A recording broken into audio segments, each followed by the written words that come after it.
पिछली वीडियो में आपने सूरदास के सरलार्थ संपूर्ण तरीके से सीख लिए हैं। अब हम इस पाठ के अभ्यास के प्रश्न करेंगे जो मुख्य रूप से आपको पेपर में आते हैं, उनके बारे में जानकारी मैं आपको दूंगी। तो पहला जो प्रश्न है उसमें क्या है, गोपियों द्वारा उद्धव को भाग्यवान या अति बड़भागी कहने में क्या क्या व्यंग्य निहित है। पहले ही पैरे में शुरुआत में ही ये कहा था, हे उद्धव तुम अति बड़भागी अत्यंत ही भाग्यशाली हो। मैंने आपको बताया था कि भाग्यशाली का मतलब होता है किस्मत वाला, लेकिन यहाँ उन्होंने व्यंग्य किया है। व्यंग्य का मतलब होता है ताना देना, किसी को उल्हाना देना। तो वो ये कह रही हैं कि तुम भगवान श्री कृष्ण के पास रहते हो, फिर भी तुम उसकी भक्ति को नहीं समझ पाए, तुम उसके प्रेम के बंधन में बंधे ही नहीं, और ना ही तुमने उनके प्रेम रूपी नदी में पैर डुबोया है। तो इस तरह से वो उसको एक उल्हाना दे रही हैं कि तुम उसको भगवान श्री कृष्ण की लीला को ही नहीं समझ पाए, उनके पास रहकर भी जब उनको समझ नहीं पाए, तो तुम जैसा दुर्भाग्यशाली और बदनसीब कोई नहीं हो सकता। तो भाग्यवान का मतलब यहाँ पर भाग्यवान नहीं है, बल्कि वो ये कहना चाहती हैं कि तुम भगवान श्री कृष्ण के प्यार को, भक्ति को समझ ही नहीं पाए। दूसरा प्रश्न है, उद्धव के व्यवहार की तुलना किस किस से की गई है।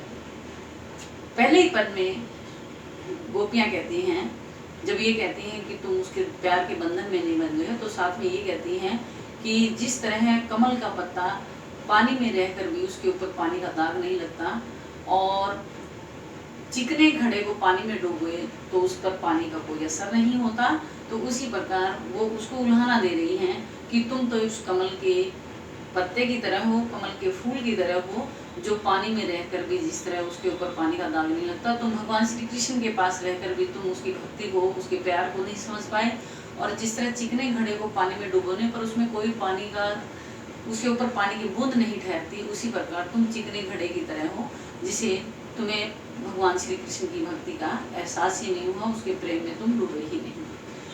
अगला प्रश्न है, गोपियों ने किन किन उदाहरणों के माध्यम से उद्धव को उल्हाने दिए हैं। गोपियां कहती हैं, उल्हाने दे रही हैं कि जब भगवान श्री कृष्ण ने उद्धव को योग का संदेश लेकर भेजा, तो वो ये दिखाना चाहते थे उद्धव को कि भक्ति क्या होती है और प्रेम क्या होता है। तो उल्हाना देती हैं गोपियां कि तुमने तो प्रेम की नदी में पैर ही नहीं डुबाया, तो तुम प्यार को क्या समझोगे। और भगवान श्री कृष्ण को कह रही हैं कि ये योग का संदेश देकर आप हमें क्या दिखाना चाहते हैं, हमने आपके प्रति सच्चा प्रेम किया है और हम आपके प्रेम को छोड़ने वाले नहीं हैं। तो इसे इन प्रश्न के माध्यम से गोपियां अपने उल्हाने भगवान श्री कृष्ण तक पहुंचाना चाहती हैं। अगला प्रश्न है, उद्धव के द्वारा दिए गए योग के संदेश ने गोपियों की विरह अग्नि में घी का काम कैसे किया।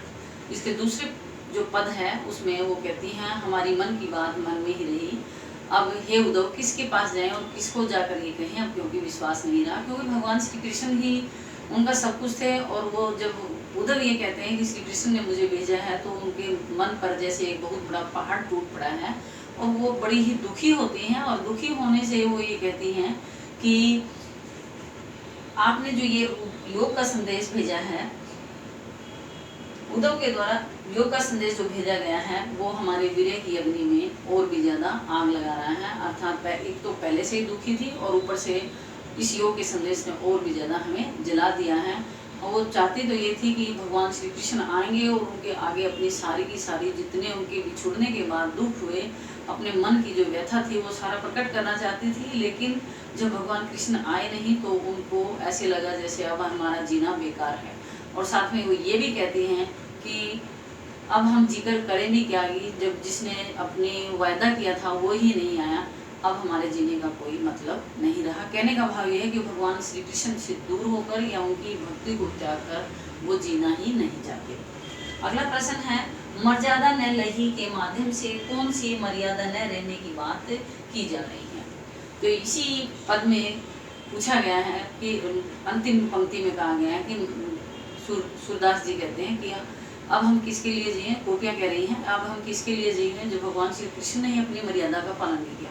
मर्यादा का पालन करने का मतलब होता है वायदे का पूरा करना। भगवान श्री कृष्ण जब गोकुल से गए थे, तो उन्होंने वायदा किया था कि मैं फिर आऊँगा और आपसे मिलने के लिए, और वायदा मैं पूरा करूँगा। लेकिन जब वो योग के संदेश को भेज देते हैं तो उन्हें लगता है कि अब भगवान श्री कृष्ण नहीं आएंगे।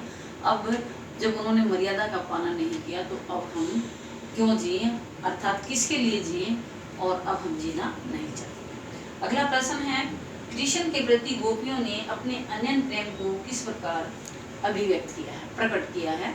तो पहले ही पद में वो कहती हैं कि अंतिम पंक्ति में कि हम अबला भूरी गुड़ चाटी जो पागी, कि हम तो भोली भाली नारी हैं और जैसे गुड़ के चीटी चिपक जाती है, मर भले ही जाए लेकिन उसको छोड़ती नहीं है, उसी प्रकार हम भगवान श्री कृष्ण की भक्त हैं।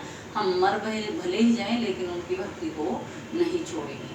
उसके साथ ही उसमें तीसरे पद में कहते हैं, हमारे हरी हारियल की लकड़ी। तो मैंने आपको बताया था कि हारियल पक्षी होता है जो पंजे में अपनी एक लकड़ी को दबाए रखता है और उसको छोड़ता नहीं है।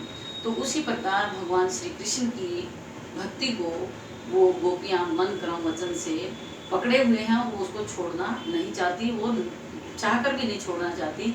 और वो उद्धव को भी साथ में कहती है कि ये योग का संदेश तो हमें कड़वी की तरह लग रहा है। ये ऐसी कौन सी बीमारी ले आए हो जो ना आज तक हमने कभी देखी थी, ना समझी और ना ही हमने जानी थी। तो वो ये कहना चाहती हैं कि भगवान श्री कृष्ण की भक्ति हम कभी नहीं छोड़ेंगे, चाहे हमें वो कुछ भी संदेश भेजते रहें। प्यारे बच्चों, आगे भी 2-3 प्रश्न और हैं जो आप स्वयं भी कर सकते हैं। अगर आपको कुछ समझ ना आए तो कमेंट बॉक्स में आप लिखें और जो भी आप जानकारी प्राप्त करना चाहेंगे उसको मैं देने का प्रयास करूंगी। और वीडियो को शेयर करो, लाइक करो, सब्सक्राइब करो अपने दोस्तों को, अपने जितने भी जान पहचान के जो 10वीं कक्षा के विद्यार्थी हैं जो अभी इस सूरदास के पद के बारे में जिनको जानकारी या जिनको समझ नहीं आया है या जानकारी प्राप्त करना चाहते हैं, उन तक इसको पहुंचाएं। धन्यवाद।